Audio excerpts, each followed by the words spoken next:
ఇప్పుడే జీ5 app download చేయండి. చూడండి మీ ఫేవరెట్ టీవీ షోస్ ఎప్పుడైనా ఎక్కడైనా. చాలా మందికి వాస్తులో చాలా కన్ఫ్యూజన్లు ఉంటాయి. మీకు అందరికీ ఒకటే తెలియజేస్తాను, దయచేసి ఈ అపార్ట్మెంట్స్లో ఉండేవాళ్ళు ఇన్నర్ వాస్తు చూసుకుంటే చాలు.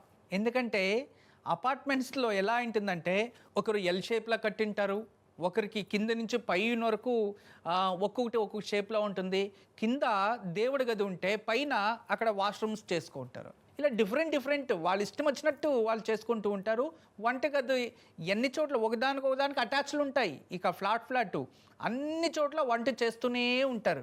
ఏదైనా ఆగ్నేయం తీసుకోవాలి, అప్పుడు ఏ మూలకు తీసుకోవాలంటే దాన్నే పూర్వంలో ఏం చేశారంటే వర వాస్తు అని. అంటే ఆ ఇంటి లోపల ఉన్న వాస్తు, ఇన్నర్ వాస్తు, ఔటర్ వాస్తు అని. ఈ వాస్తుకు సంబంధించినది భవిష్య పురాణంలో ఉంది, దీనికి ఆధారాలు ఉన్నాయి. కానీ ఈ వాస్తు గురించి స్థానబలం అతి ముఖ్యం. చాలామంది ఏం చేస్తారంటే ఏదైనా ఒక ఇంట్లో ఉండి అనారోగ్యం ఉన్నప్పుడు ఇమ్మీడియట్ ఇంకొక ఇల్లుకి మారిపోతారు. కొందరు దాని నుంచి మేలుకున్న వారు ఉన్నారు, అక్కడ వెళ్ళిన తర్వాత ఎక్కువై మళ్ళీ పాతింటికే వచ్చిన వాళ్ళు ఉన్నారు. ఇలాంటివి జరుగుతూ ఉంటాయి. ఇప్పుడు ఏదైనా ఇంటి యజమాని ఉన్న సమయంలో ఒక ఇల్లు నిర్మాణం చేస్తాడు. ఆ యజమాని పేరులో సంకల్పం చేసి ఒక బునాది తీసి ఒక మంచి గృహాన్ని నిర్మాణం చేసుకొని ఒక సింహద్వారాన్ని అతను కలిసి వచ్చే విధానంగా స్థాపించేస్తారు. అతను స్వర్గస్థులైన తర్వాత ఆ ఇంట్లో ఎవరు ఉంటారు నెక్స్ట్? వాళ్ళ పిల్లలు, వాళ్ళ కొడుకులు. చూడండి, ఆ తండ్రి ఉండే వరకు ఆ ఇంట్లో ఎటువంటి ఆపదలు ఆటంకాలు ఉండవు. వాళ్ళు స్వర్గస్థులు అవ్వంగానే ఇమ్మీడియట్ ఆ ఇంట్లో కష్టాలు స్టార్ట్ అవుతాయి. అంటే వాళ్ళు నిర్వహించడం తెలియకుండా అని కాదు, అంటే అతను ఉండే వరకు ఆ ఇల్లు అతనికి యోగం ఉండేది. ఆ యోగం వల్ల అక్కడ ఏ బాధలు వచ్చేది కాదు. తర్వాత ఎవరు యజమాని ఆ ఇంటికి అంటే ఆ ఇంట్లో ఉన్న పెద్ద కొడుకో పెద్ద కూతురో ఎవరైనా ఉంటారు, వాళ్ళకి స్టార్ట్ అవుతుంది. ఆ ఇంట్లో ఉంటే మాత్రం, బయట ఉంటే ఉండదు.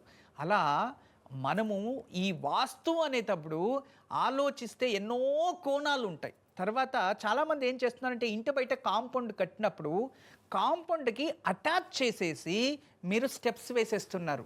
ఎప్పుడు కూడా కాంపౌండ్ ప్రహరీ గోడకి ఆ స్టెప్స్ అటాచ్ ఉండకూడదు.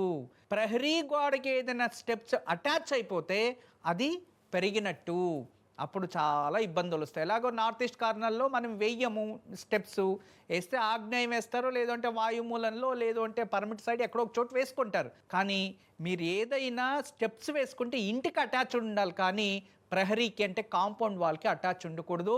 ఆ మధ్యలో గ్యాప్ ఉండేట్టు చూసుకోవడం చాలా మంచిది. అలా లేకపోతే చాలా సమస్యలు వస్తాయి, ఆ ఇంట్లో అనారోగ్య సమస్యలు వస్తూ ఉంటాయి. మరియు మరొక వాస్తు ఏంటంటే ఇంటి ఎదురుగా మెయిన్ డోర్ ఓపెన్ చేయడంగానే పెద్ద వృక్షాలు ఏమైనా ఉంటే ఆ ఇంట్లో మొదటి పెద్దవారు ఎవరైతే మగపిల్లలు ఉంటారో వాళ్ళకి అభివృద్ధి అంత శోభితం ఉండదు, అంటే అభివృద్ధి అవ్వలేరు అని. దాని నుంచి వృక్షాలని మనం తీర్చే అవసరం లేదు, సింహద్వారాన్ని చైన్ చేసుకోవాలి, లేదు అంటే ఉత్తరానికి పెట్టుకోవాలి. ఇది కాలేదు, ఇంట్లో శ్రీవాస్తు యంత్రం ఒకటి తగిలించుకుంటే ఇటువంటి వైబ్రేషన్ ఉంటే కాస్త తగ్గిస్తుంది. ఎటువంటి వాస్తు దోషాలున్నా కాస్మిక్ ఎనర్జీ అధికంగా ఉన్నప్పుడు ఆ దోషాలు తగ్గుతాయి. దానికోసం శ్రీవాస్తు యంత్రం. జీ5 యాప్ డౌన్లోడ్ చేసి అన్ని ఎపిసోడ్స్ పూర్తి ఉచితంగా చూడండి.